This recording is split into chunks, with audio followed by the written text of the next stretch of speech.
Welcome to the Solo Grind, where we shine a light on the raw and real journey of being a solo entrepreneur. I am Teresa, your guide on this adventure of going it alone, without a safety net and without the rule book.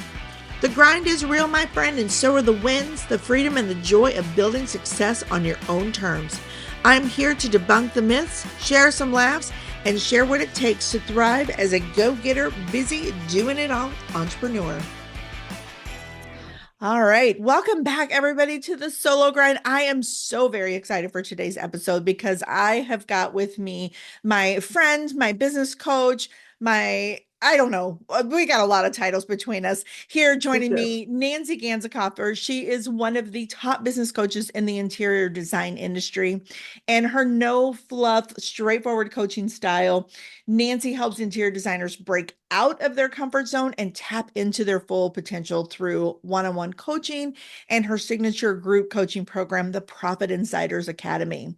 Through her proven strategies in sales, marketing, pricing, mindset, and more, designers are empowered to grow profitable, sustainable, successful businesses, I should say. And Nancy is here today to share some inside tips about how underpricing or undermining your business success.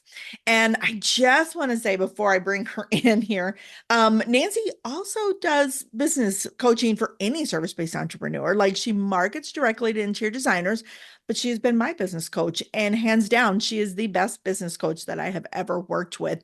And I still continue to work with as needed, to this day, after I don't know how long we've had a partnership. I think it's been 4 or 5 years at least. At least. I almost think it was 6 for some reason, but I could be wrong. Well, I have been a coach for 9 years, and I know I brought you in kind of early. I identified you as being amazing as a web designer, and I was like, I need these people in my circles. And yeah, I've helped you out a little bit, but you've also helped me out tremendously, right? It's a nice, mutually collaborative relationship, which I think is what women and men need to focus more on in every industry. Absolutely. I don't think I could have said it better. So, Nancy, welcome. Thank you so much for being here. Thank you for having me. I'm so excited, this new podcast of yours, to really get your voice out there and tell everybody what you can do for them, because you have done, I don't know how many websites for, and helped market them with their marketing as well, with my Profit Insider Academy clients and my one-on-one clients. It's amazing. They love you. It's incredible. I look at my board, and so many of them come through you, because we have that great collaborative relationship, I think. So, yes. All right. So, Nancy, share your wisdom with us. I've gotten so much from you, but I want my audience to learn from you as well. So let's dive in. I want to talk about pricing, Teresa. You know that in my Profit Insider Academy, in my one-on-one coaching with you, with other people, with designers, pricing comes first in the conversation they have with me, no matter what they come to me for. Yeah. So they could say, my pipeline is empty. I'll be like, okay, what's your pricing?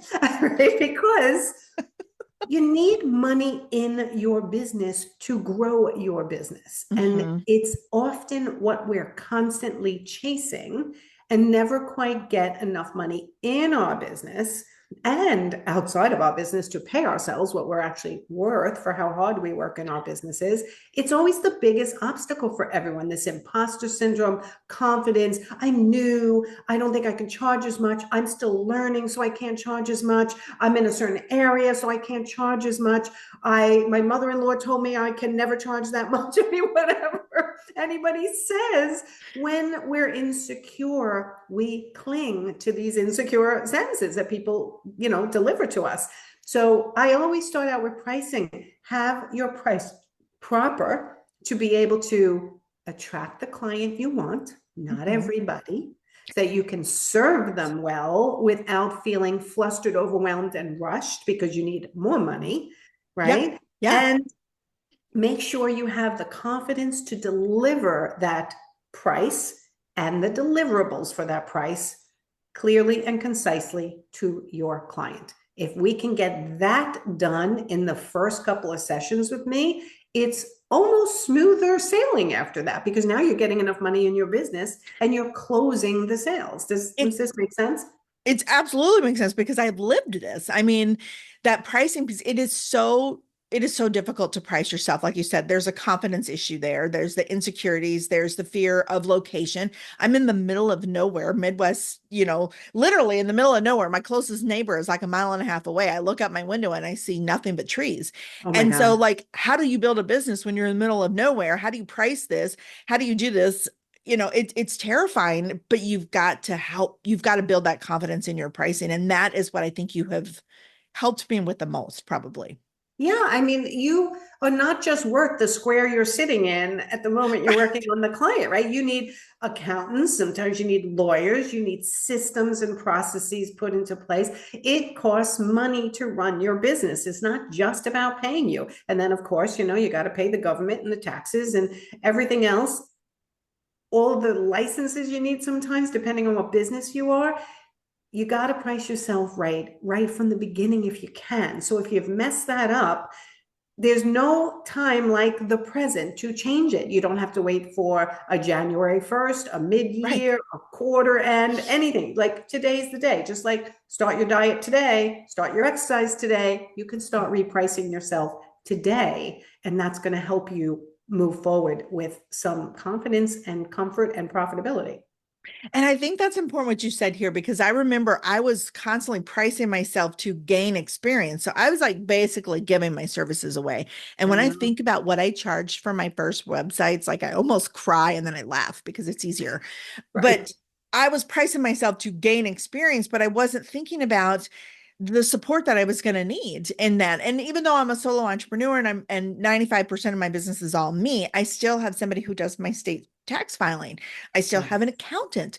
I still have VAs that I reach out to when there's things that there is their expertise. I still have to bring people in and I have to pay for software and I have to pay for other expenses to manage my business. And I never thought about that when I priced myself. I would always think, well, I have to price myself low. No, that's that scarcity mindset It where if is. I if I don't price myself low, I won't get the job. So that's that desperate mindset that It is. often happens. It literally happens probably 99% of the time in the beginning of Yeah. someone's business where you just feel desperate. I have to say yes, you don't understand. I don't have any money in the bank account. I'm like, if you say yes to this, you're going to keep no money in the bank account because now 100% of your time, let's just call it 40 hours a week, we're going to go to this one client that you priced too low. So how do you market for the next client? How do you say yes to another client? So in the meantime, you're working your hiney off in this one section and you can't get away from it because you've committed to it now. So you have to serve your client for a lot less money than you should have.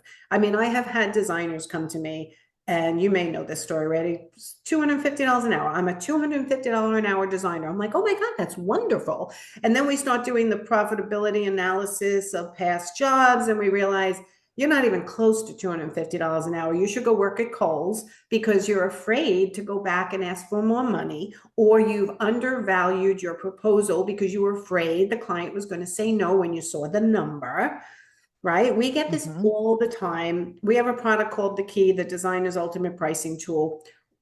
They are getting their largest design fees ever on paper, but then they have to have the words and the skill to deliver it and not over talk themselves right out of the sale, which is what a lot of people do. Oh, okay. I want you to talk about that because that is a big one. In the moment when somebody's processing, okay, so I deliver my price, let's say for a web design. Here, I can do this. How does that sound?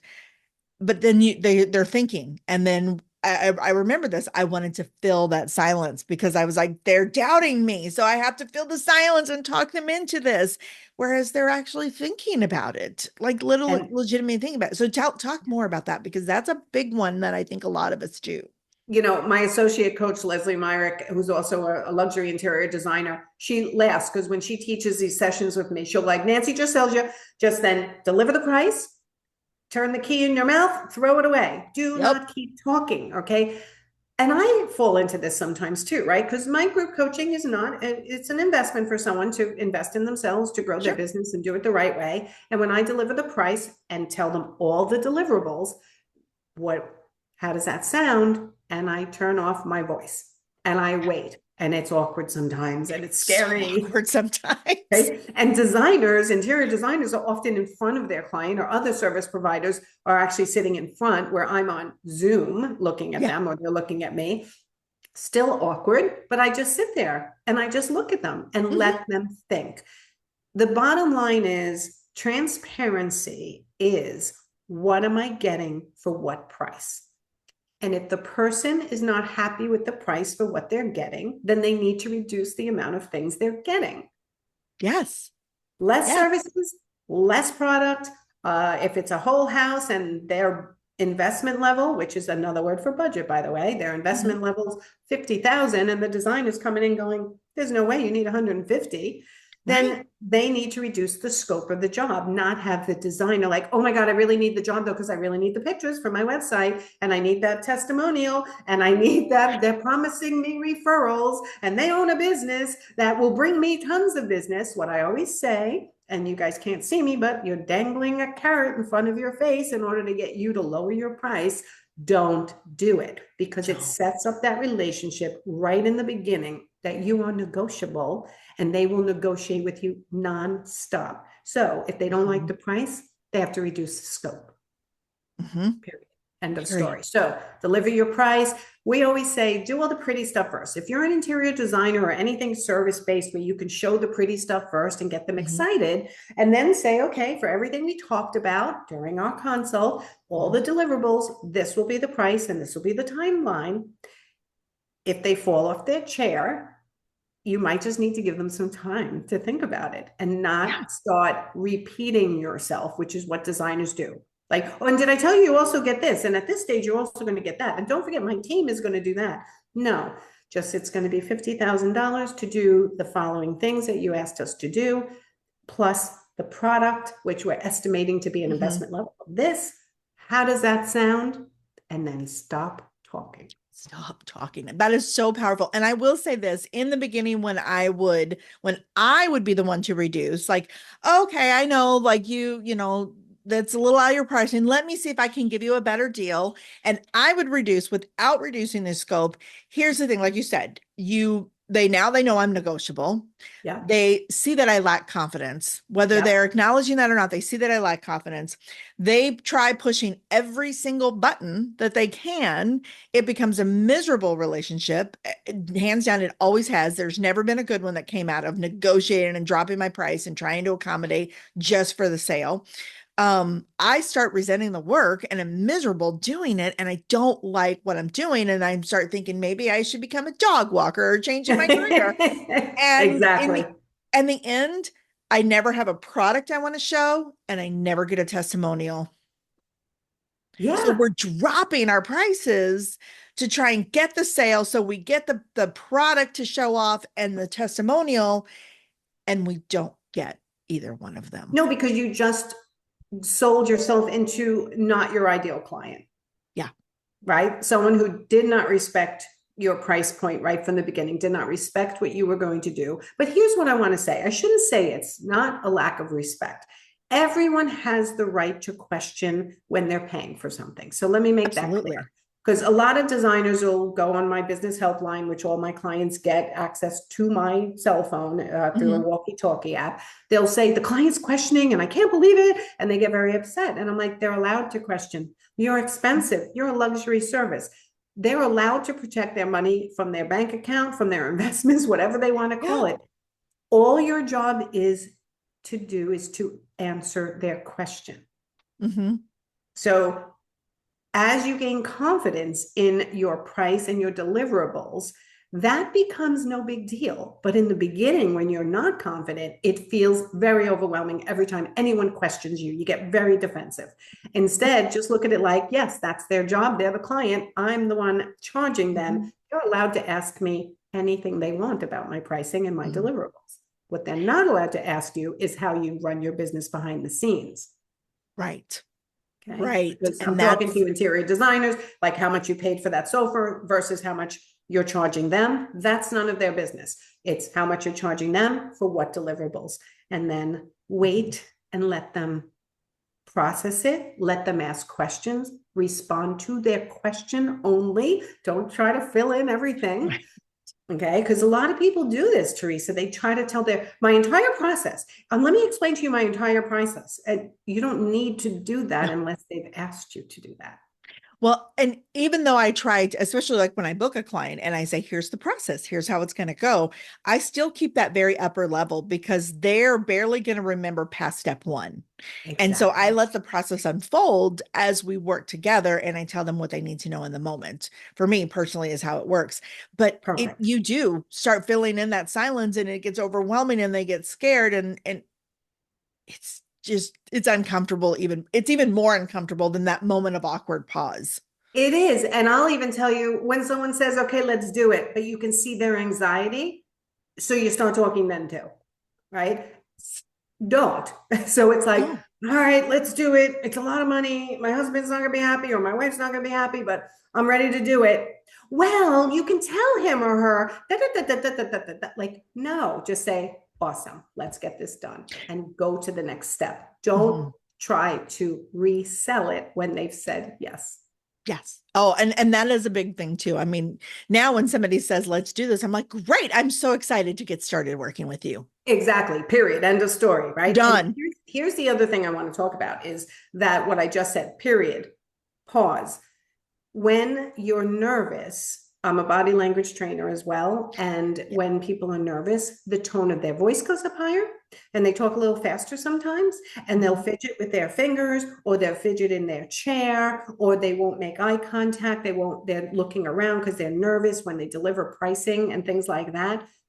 Try to do a little decompression exercise before you're talking pricing with people, because if you're Oh. nervous, I do this when I'm doing speaking gigs as well. I'll go into the bathroom, I'll jump up and down, I'll sing a little bit, I Mhm. just shake it out. I try to get rid of the adrenaline and the nerves before I'm presenting because I don't want to be fidgety, Mhm. uncomfortable, and I don't want it to be detected. When we're nervous, we also contract our body. We'll make ourselves smaller, especially as women. Where if you're confident, you're going to have a wider, Mhm. open stance. I always, since it's a podcast, I try to make people see it like this. When you get on an airplane, when you get in that seat, mostly women will take their arms and legs and pull them in tight to make room for Mhm. the other people. Let them use the arm rails, right? Where other people get on the plane and they spread out. Yeah. Okay. When you go into someone's house and you're presenting pricing, spread out a little bit. Make yourself a Mhm. little bigger. Use the table to set up your stuff. Make sure your arms are open. Mhm. Your legs are crossed if you're a woman. If you're a man, it's different. But Yeah. keep your body open and larger. Don't shrink yourself. Don't shrink your voice. Don't shrink your eye contact when you're nervous, and try to pay attention to these things, because you said something before, like subconsciously people read it as insecurity, Mhm. certain things. So that's one of the things they will read is the Yeah. fidgeting, the nervousness, the shrinking of your body language, the higher pitched voice and things like that. These are all things that people pick up on, and always have your hands showing. I know we were taught keep your hands in your lap when you're at a table, but when you're talking to a client, keep your hands above the table, because hands and face are trust Mhm. indicators and people want to see them in order to know that they can trust you. Mhm. Body language is so powerful, even if you're doing Zoom to Zoom and not face to face. Body language is so powerful. And I remember early on practicing my pricing talk, like going through that little formula you shared with me and practicing my pricing talk in front of the mirror. And it would be like, head up, shoulders back, smile, and try not to put my hands underneath my legs like I to stop myself from fidgeting, because that's what I'll do is I'll put my hands under my legs to stop the fidgeting.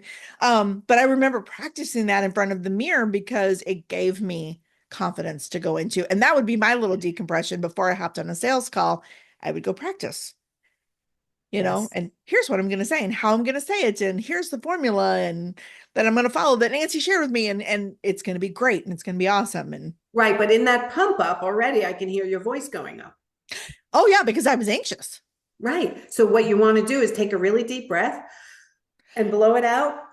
Oh, And now when you talk, your voice is at the lowest register of your tone. that's a good call. I get super excited about talking about anything, especially when I can, because oftentimes when I'm talking to a new client about a website, I will see the design unfolding in my mind already. Like I know what I'm going to deliver.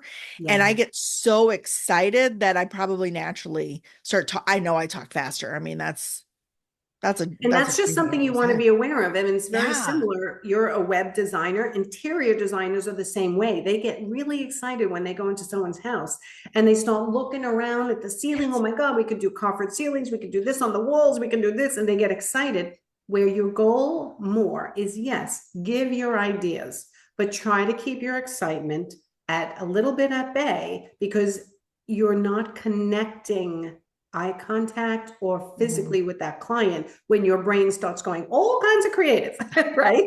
You want Right. to make True. sure your goal of the meeting is what, and make sure you keep that focus while you're also doing the fun, exciting stuff, Yeah. Yeah. right? Yeah. It's So it it's it's hard. You know definitely what? It's a lot to juggle. it is a lot to juggle. It is, and that's why for me, like I had to practice. Yes. And like you said, take a deep breath. I always do a 3 breath meditative before I pop on a call. So Perfect. it's like breathe in through your feet, breathe in through your head, breathe in from both. Like that's what I don't know. That's my meditative thing, but it gets me I like calm. it. Yeah. I like it. It gets you calm. And here's the other thing, Teresa, that people don't realize. If someone says, I'm not sure, I have to think about it, or let me talk to my wife or my husband, or gee, that's more than I expected. These are all very common objections. Yeah. Okay? The biggest problem people have is they get nervous because Hmm. it feels like a rejection or a pushback, and they just go, oh, okay. So I'll wait for you to talk to your husband and you'll get back to me next week. Like, bad idea. Yeah. Okay. The good Yes. idea would be is absolutely, I would want you to speak to your husband or your wife about this. It's a big investment. Is there anything he or she would need to know when you're going into that conversation that I can answer for you before we hang up the phone or before I leave today? Don't let the conversation end with an objection. Keep the conversation going. If they say, oh my God, that was way more than I expected, let's go back to the scope and make sure that I captured everything properly. Is there anything in here that you don't need? Right? Notice how Right. I'm not saying, oh, okay, well, that's the price, right? Right.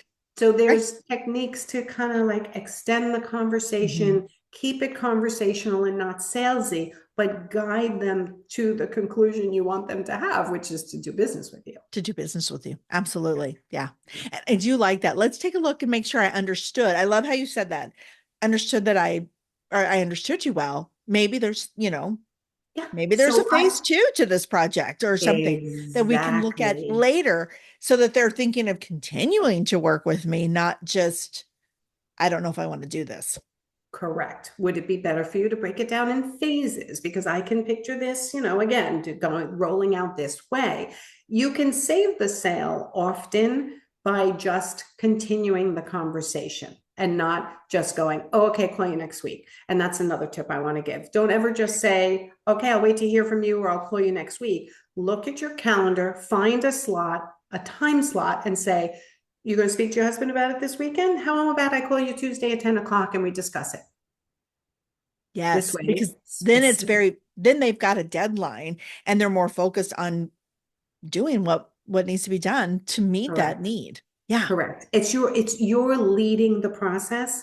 You're not abandoning it to their lead. And what happens often is a designer will give up the power of driving the project in the way it needs to be driven through their process. They leave it up to the client. The client's going, no, I don't want a rendering, even though it's part of your process. So can you take it out of there? Because I don't want to pay for that. And can you not do that? So you can't let the client is not always right, even though we want to make them feel like they're right. There are certain non-negotiables in everybody's process that if you're a designer who always does a rendering because the rendering helps you set up the floor plan properly, helps you select the right size, dimensionally correct products. Hmm. And you know that the client, when they see the rendering, buys everything most of the time, then don't let them take it out of there. It's part of your process and that's part of your interior design firm. It may not be part of someone else's, but don't try to compete with other designers. Just do a great exemplary level service yourself. Absolutely. Absolutely. And there are things that I don't even price them out. I don't even like break down my pricing for me personally. And interior design is probably a little bit differently. But I'm like, because they say, well, what if you don't do this part? And I'm like, well, that is part of the process of excellence for me. And I'm Exactly. always going to deliver excellence. And then they're like, oh, okay. Like nobody has ever argued with that statement. I love that sentence. I will provide excellence and this is the price it takes, really. I mean, that's the bottom line. And I think that is the piece that most people miss.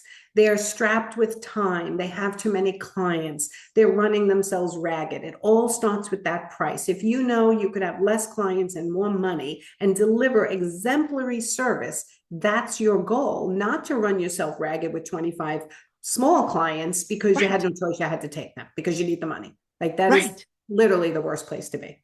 It is one, I've been in that place. It is the Yes. absolute worst place to be. It is exhausting. And again, it's those moments when I'm like, maybe I want to be a dog walker. Maybe I want, like maybe I want to do something else. Maybe I need to go back to working for somebody else. But I wouldn't change my life for anything because I've learned from you. I've learned so much on how to set my pricing to be exactly where I want it to be to get the clients that I am looking for.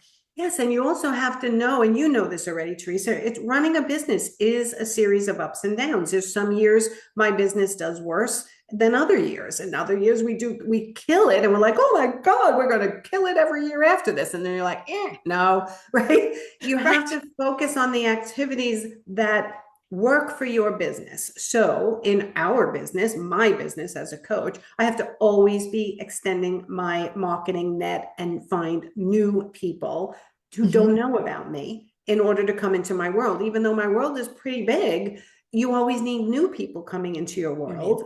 You do, Mhm. right? So You do. what designers often forget is that they are always should be lead generating by getting their marketing net out wider to hopefully more of their ideal client and then serving their clients well at the right price. It's that's the focus. That's the 100% primary focus. And then you got to run your business. And then you got to run your business. And you It's a need lot. money to run your business. Correct. Correct. So doubting your value, discounting your prices in most cases is not a great idea. For most No. service-based entrepreneurs, putting out a sale is not going to give you the push in your income that you think it's going to give you. It's just going to give you hell of a client who really doesn't Right. value your service. So I really don't recommend ever for an interior designer to discount their services. Or while I'm on a roll, take their consult and, well, if you go move forward with me, I'll put it towards the package. Like, no, you worked at that consult. It has It value. counts. Don't offer something the client isn't even asking for because it's not going to prove to give you the sale any better than if you No. didn't offer that. No. Absolutely. And I will say I am, me, I am an overgiver. So I want to talk a little bit about that because I am an overgiver and it does not matter what we agree to, I'm going to overgive. And so I had to learn to build my overgiving into my pricing because no matter Exactly. what, I know I'm going to do that. Yes. So it's built in, like these things that I'm going to do to help my clients, to help them with their marketing. Okay, let's take a look at your marketing now. Now it's your websites. Let's do Yeah. this. I built it in to the price ahead of time so that when that moment comes for me to overgive, as I do, I've already compensated myself appropriately for it. I think that's really smart. And I actually encourage my designers to price themselves right for mistakes are going to happen. And sometimes you're going to have to cover it. So Yes. make sure that's in your rates that you have we call it a reputation or an oops account that's separate, but the Hmm. client doesn't know about it. It's a little bit extra in every hour that you bill out or every design fee that you deliver that gives you that cushion you can Yes. put aside just in case shit happens. And you are an over deliverer, so you know that. So that is so smart of you to work that into your price because you know you're working more hours than you're estimating. Oh, absolutely. And I know I'm going to have some idea. I'm going to get into the middle of it and be like, oh my God, I have an idea. And once I have an idea, like my brain latches on and it cannot let go. I think I have OCD. I don't know. But I have to deliver that. And so I automatically build that into my pricing because I know it's going to Smart. happen. Hmm. Smart. And the same when an interior designer is traveling, it should be built in. Credit card fees should be built in. So you're not saying to the client, I'm going to bill you the credit card fees. Like there are some things that just at a high level, you should be making a decision as a business owner to not do certain things. And even though you're the owner of the business, when you're in front of a client, you're an employee and you cannot change the policies of that business that you made those policies, right? So you Right. have a travel policy, you have a price per hour, you have a design fee that's calculated how. Don't change this stuff No. just because you have a client in front of you that you're dying to work with who is saying they're price conscious. Because often, the minute you deliver your price, you say it confidently, what they're getting for it, Mhm. give them the time to think about it without trying to clutter up their brain with words. Yep. And you'd be surprised how many times they come back and go, all right, they just wanted to see if they could push you. Hmm. And They if they do. can't, they sign anyway. They sign anyway. When you are the right fit, they sign anyway. And Correct. honestly, those are going to be the much better agreements and partnerships that you have with clients. Those are the ones that you're going to treasure. That at the end of it, Definitely. even with the ones who are a little bit challenging, because I have some challenging ones. I have some that like to shake things up, and I love the troublemakers. But I know when we get through, it's going to be an amazing partnership for both of us. Definitely. And I think Yeah. that that's really important when you're with your ideal client, the Mhm. price is going to matter less. It's going to matter so much less. And again, you want to be, yeah, the ideal client is what you should be striving for, and pricing yourself to meet that person is the Right. So best think thing. about a luxury interior design client. If you were Mm. charging $100 an hour, would they hire you? They No. probably would think you're way too cheap. You must not be that good. They would Right. think you don't have experience or that you don't really know what you're doing or something. They would question that low price. Yes, there's Absolutely. psychology to pricing.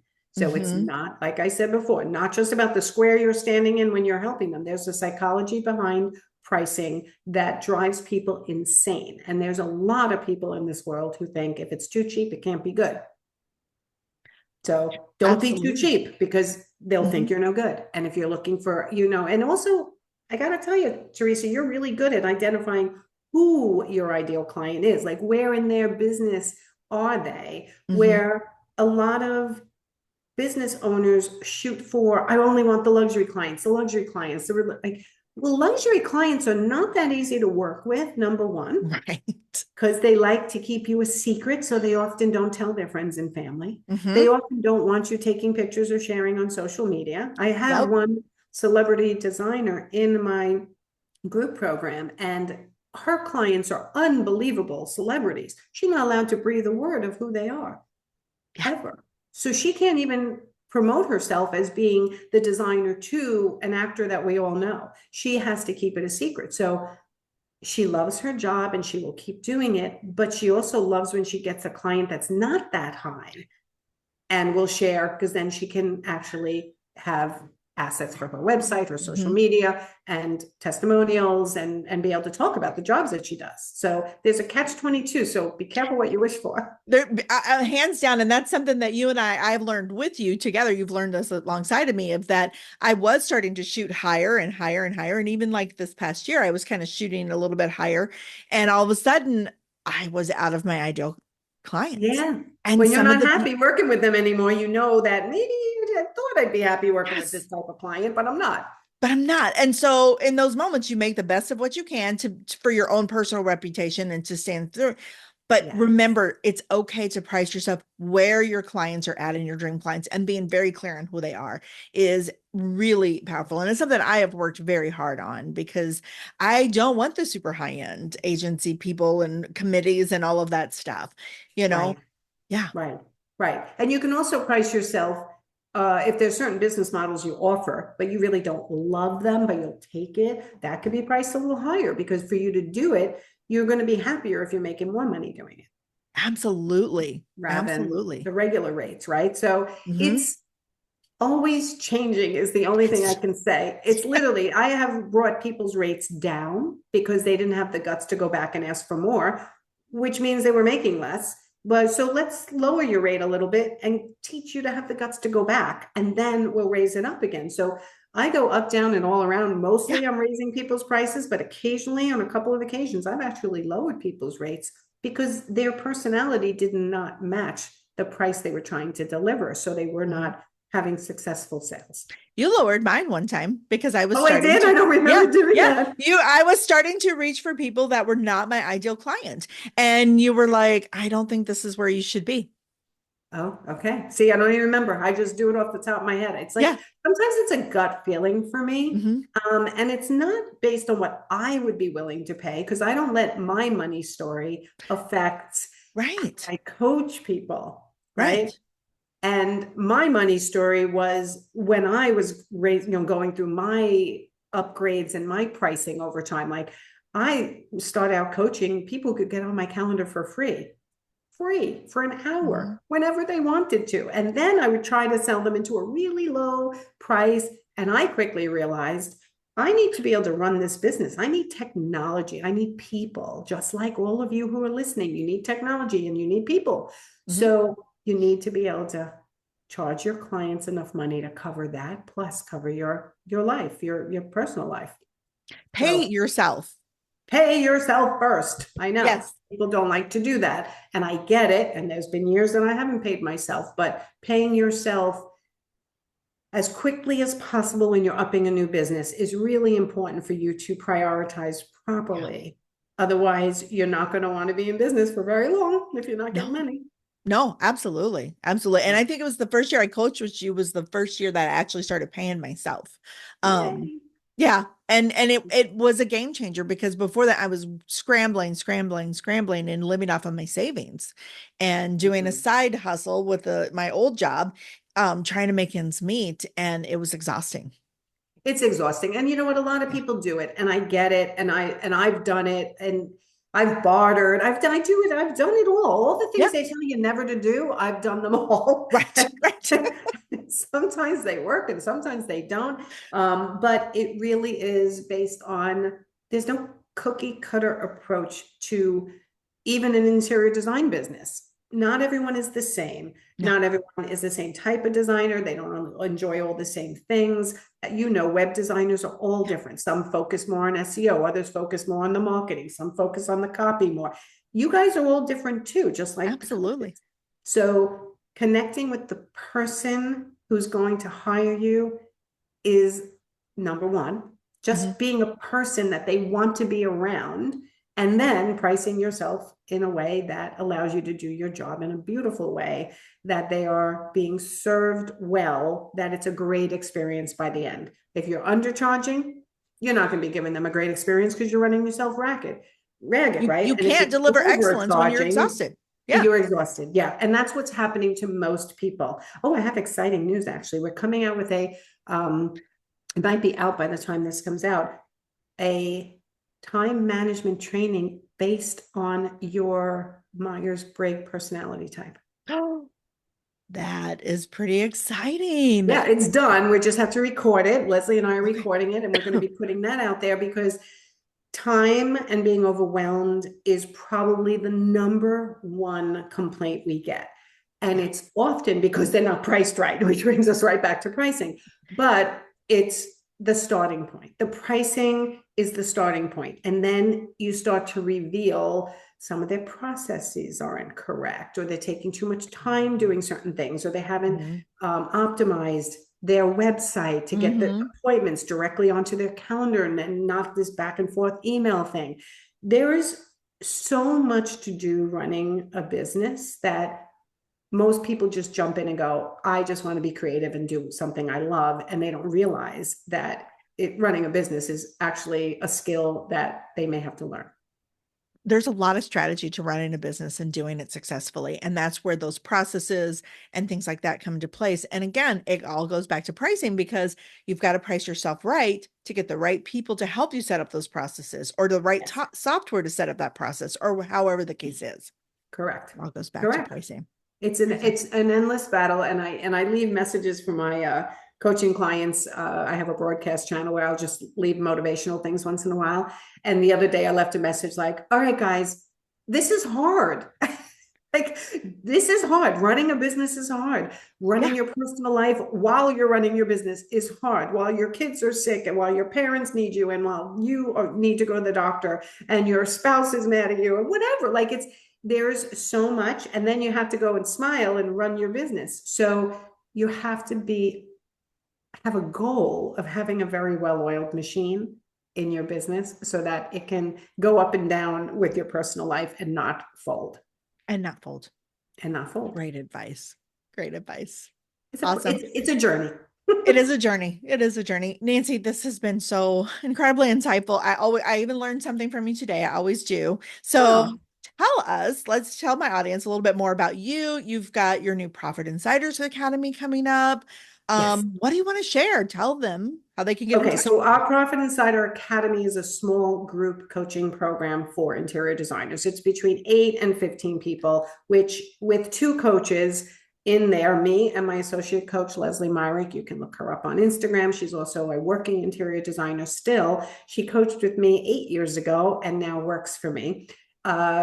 Our group program is creating such incredible success for people who go through it. It's by far my most exciting program I've ever come out with. The best product I ever came out with was the key, which can be The bought key is separately. incredible as well. Yes. Oh my God. It's Oh my, amazing. and the contracts that can be purchased simultaneously, they go together so they match. So your pricing model will Mhm. match your contracts. Imagine that. So you don't have to revise them every time. Right. But the Profit Insider Academy doesn't just give you the key and all the training you need to get confident in your pricing and price yourself right.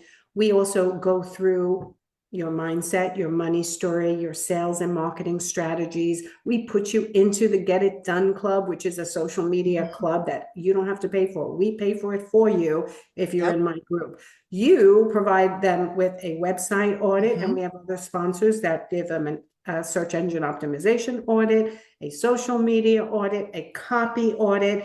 We teach someone how to run an interior design business from soup to nuts over a year's time in a small group training. And they just become so friendly with each other and exchange of ideas. They teach each other things, they teach me things, but mostly we're teaching them what they need to do on a regular Mhm. basis and supporting them while they make more and more money and get their business to their ideal business model, whatever it is. And everybody's different. It's incredible. And I've talked with the designers before I knew they came to me through you. And I talked to them and I can tell when they're in your academy. The Oh, confidence and the just hey. how they handle things and they're ready to take care of business and let go of the noise and the fluff that's out there that people get fixated on. They're ready to get their business up and going. And it's amazing watching them and to watch, and I have quite a few that I watched their success grow over the years and see how amazing that they are doing. It, Yeah, it's I it's have to been a tell joy to you, watch. I have the Profit Insider Academy, which is my starter group program, and then I have some of them go on to an elite group. And a couple of my elite group just passed 1 million in revenue before the end of this year, 2024, Yes. and that was their goal, and they were like, "Oh my God, I hit 1 million!" I'm like, "Yes, we hit a Yes. million!" And Yes. with profit. Okay, not 1 million that they're bringing home 50,000, a Right. million and they're bringing home 250,000 into their pocket, right? For Yes. their personal life, for their future and their 401ks and things. So Hmm. think big, think long term, and realize this is baby steps towards a larger goal that takes time, which is why our program is a year. I used to be 6 months, but a year. We talk about insurance, we talk about your banking, we talk about your QuickBooks, we talk about your bookkeeping. We really talk about everything you Everything. need to run and teach you how to deal with these clients and the contractors who can be very difficult. But you have me and Mhm. Leslie literally press of a button to ask a question and we answer back in the same day usually. So it's Yeah, it's it's having a business partner, not just a coach. absolutely. Absolutely. And as I said in the beginning, you were the best business coach that I've ever had. And Thank I you. love that you've always been with me by my side and not, there's times I think I mentioned this before we hopped on where you get to a business coach and you've gotten what you need from them. And instead of you, wishing them well and be like, hey, I'm here if you need me, a lot of business coaches will latch on and be like, oh, well, you're not quite there yet. Oh Buy God, this new no. package, buy this, babe, pay me more money. And you've always been No. like, awesome, Teresa, let me know if I need help or Yeah. if you need help. And so I love the way that you approach things. It is a no nonsense approach to business coaching and I love it. Thank you. And I do believe that a coach's job is to teach you how to coach yourself so you can eventually fly on your own when you're ready, right? Yeah, Not to keep you forever. The idea is that you have me on your shoulder. You know what I would advise you in the end once you've worked with me for a while. But if you ever need a refresher, I'm here and you hop back on my calendar. exactly. Exactly. All right. Thank you so much here for joining us. If you want to get in touch with Nancy, we're going to have all of her information in the show notes so you can reach out to her, check out her Profit Insiders Academy, check out her business coaching. Again, she doesn't just coach interior designers, she coaches anyone with a service-based industry or business. And I highly recommend if you were struggling with confidence, pricing, any of those things, one call with Nancy can be life-changing, hands Thank you. down, no doubt about it. So, all right. So to close this, then with my guests, I've been asking silly questions. Do you Uh-oh, go remember? I think I ahead. gave you a heads up. If Oh, your book life were to be a book, if you were to put your book out, what would you title it? Do you recall what you said? what an incredible journey. What an incredible journey. That's what I would say. Yeah, I with love my it. 3 kids and my life, I would say, what an incredible journey, and it ain't over yet. I love it. I love it. I was trying to remember what mine was. Um, I remember it was to quote Frank, but it was a Frank Sinatra quote that now is I'm blanking on what the quote was. Oh, that's funny. Why am I blanking on that? I don't know. Maybe I'll figure that out before I release Well, the I'm show glad you notes here. gave me a heads up because it was actually in my notes from my manager, which is why you need a I really good team because I would have given a completely different answer off the top of my head, probably. But yeah, probably, it yeah, actually matches what an incredible journey it's been. And I am truly, I think the biggest thing for me is I am so honored that I have left a legacy of so many designers who are making money and growing their lives and growing their businesses. Like that to me, besides being a mom, is the most incredible thing I can do in my life. It's yeah, something I really, really love to do. And I get so much joy every time I get a great message that they've made more money than ever before. I'm like, yay, yeah. that's the goal. That's the goal. And you're incredible at it. So Thank yeah, you. it's an Thank amazing you. legacy that you've left behind, and I love it. All Thanks for right. having me, Teresa. Thank you, Nancy, so much for joining me, and I look forward to having you back to the Solo Grind in season 2. That is it for today, my friends. Be sure to join me next week where we are going to be talking all about creating a vision for the new year. And I'm going to be sharing my 3 favorite ways to dream and manifest the life that I love. So you definitely are going to want to take part in that one. And until we see each other again, I hope you have the most amazing, fabulous week ahead. Thanks for tuning in to the Solo Grind. I hope this episode brought you some inspiration and encouragement. If you enjoyed it, please subscribe, rate, and review the podcast, and feel free to share.